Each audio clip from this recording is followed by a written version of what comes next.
Greetings, LP viewers. Welcome to part 37 of the Pokemon's White. And in this part, we'll be carrying on with Twist Mountain. Again, it's got some interesting balconies here, which I do like. And it looks like we have an important battle to watch here. You know that pose the ace trainers do, the female ones, seems a bit... how can I put this? A bit playboyish to me. How she's sort of looking away and with her butt sticking out, and she's sort of looking over her shoulder at you. And maybe it's just my mind. She's like looking back at the viewer, like, "Oh, what have you caught me doing, sir?" But anyway, we've got this ice cream here. Unfortunately, Skull did work, so he's now burnt. Oh, ice types. I was thinking that before this, ice types were considered the only thing that could be really good against a dragon type. Or at least ice type moves. But looks like fairy types will be the champion we need. The champion we need to take down those pesky dragons. Anyway, she's going to send out Gothorika. One of those... gothic Pokemon. Yeah. Clearly based off, I don't know what the word is, some sort of Victorian cosplayer. Oh, you know, I've seen this sort of archetype in sort of animes. Yeah, I guess for some reason the Japanese kind of like European old-fashioned dress.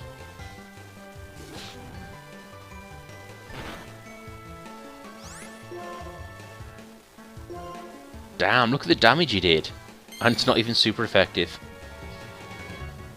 Oh, feature type. Oh, I mean future sight. See, this is nothing too. I like the fact that he can use fighting type moves, but he's not a fighting type.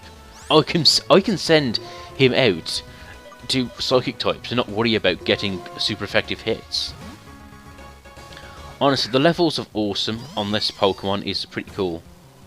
Although I didn't mean Cumberbatch, but he has completely different types of levels of awesomeness. Touche, my friend.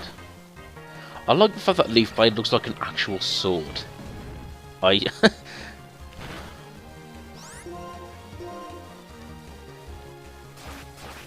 this Duosen, whatever, how do you pronounce it? It's not the final form of this sort of line.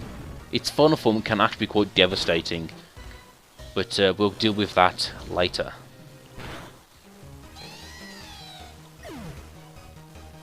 Cumberbatch! No! I think when I do these battles, you don't usually see my Pokemon fainting. I think that's either because I'm over leveled, or yeah, when I do the gyms, I only use the good take, the good run of it. But yeah, Cumberbatch fainted. You don't see that often. Taunt. I don't really know about Taunt.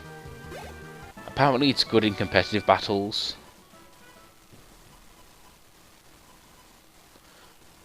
Oh, and this is why I left in this battle, of course, because it shows how Jack Black evolved.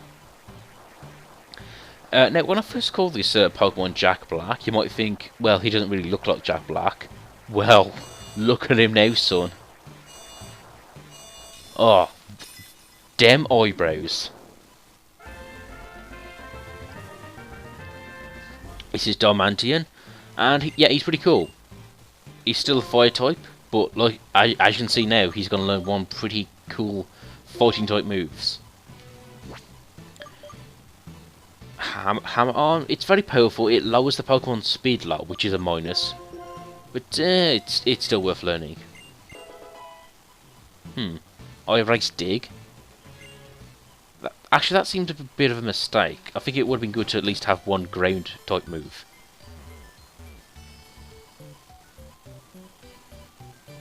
Then I'm thinking like ground beats rock and steel, but fire and fighting moves for that.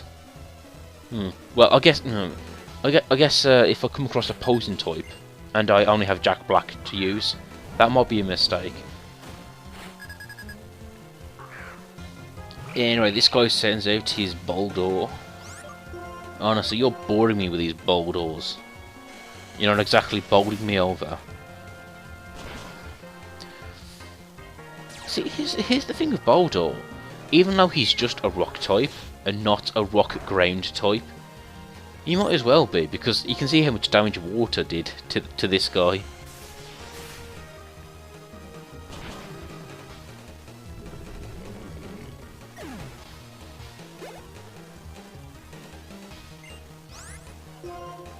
Of course, this guy now uses an Excadrill, like one of the better ground types. And, you know, I would consider using one of these if I didn't have Seismitoad as my go-to ground type.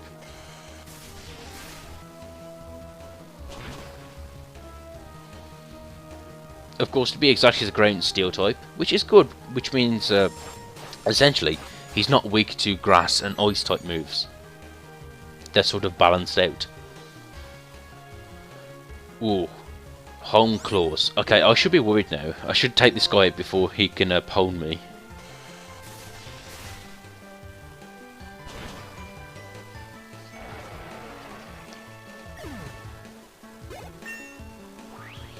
Although Excadrill kind of has a weird design, which I'm not really sure I'm happy about. Well, essentially, he looks like a Pokemon wearing another Pokemon's skin. But anyway, this is one of the final evolutions. I think we've got just a couple more to go.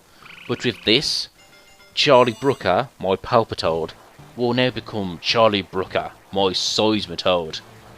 Yep, he's still a water ground type, but he can also learn sound-based moves or poison-based moves. He's a good Pokemon, good stats, and actually a wide move pool. And you can probably see now why I called him Charlie Brooker. He has that wonderful bulbous face. Acid. Don't waste my time with acid. Now, this Seismitoad I've caught has the special ability of Poison Touch, which means any Pokemon attacking you has a chance of being poisoned, which is an ability I really like. You know, that and I sort of... He can learn moves like Aqua Ring, Drain Punch. So, essentially, he can be a good tank. A good staller. It looks like we have a minor problem. Oh, my puns are terrible. Okay, Moonstone there, you can evolve some sort of Pokemon with it. Jigglypuff. You know, all those wonderful fairy types. Again, people have said that the name, fairy type, seems a bit girly, which I would have to agree. I mean, I know girls play Pokemon, but the thing is, all the other types don't seem to be gender specific. And maybe they could have called them light types, like I said, or moon types. Anyway, this Midas sends out his Boldor. Well, it is... I'd prefer to fight Boldors than Gravelers. At least it's a change. And here I try Leaf Tornado, because I think, yeah, he might have lower special defense, but, yeah, he's got Sturdy, so... Not really an issue, is it?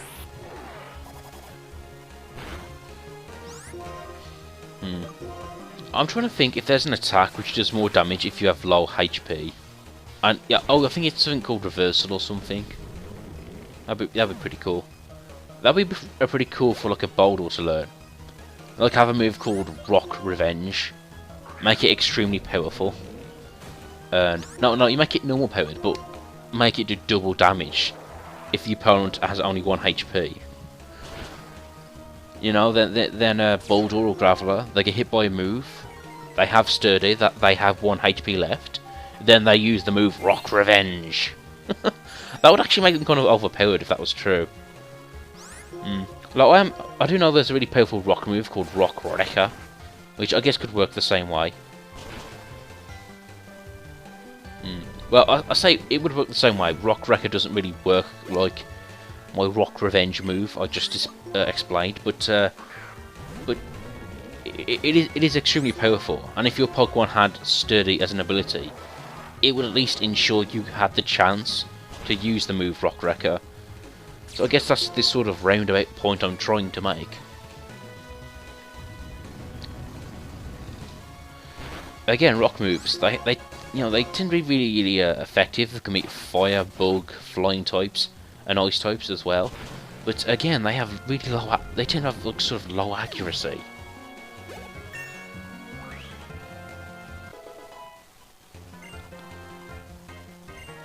Cumberbatch getting pretty powerful.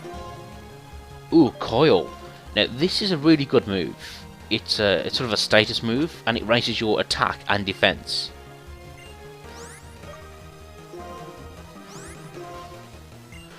And here's the thing, I'll tell you this now.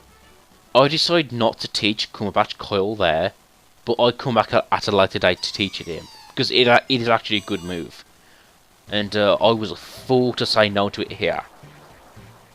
But I think when I do some grinding, I sort of correct the mistake later on. But anyway, with that experience, and with me turning down Coil, Cumberbatch still evolves into Serperior, of course. He's now at his final form, and again, a lot of people say that this Pokemon should have been Grass Dragon type, and I can see where you're coming from, but I'd rather, I'd rather him just be Grass type. I would rather not have the 4 times weakness to Ice type.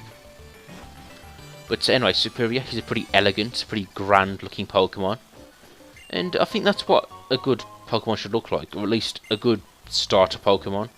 Something that looks mean, but also sort of noble. But yeah, my final team is now fully formed.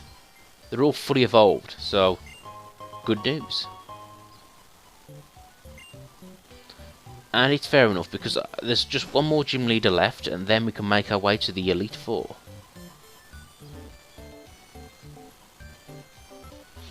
I do like this sort of music. It's kind of reminds me of something from the 80s.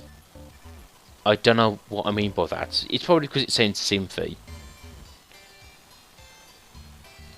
And at least it sounds mysterious.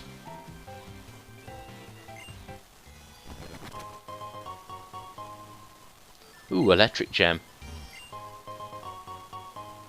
Oh, and a PP up, which I don't really use. Maybe it's something a speedrunner could use.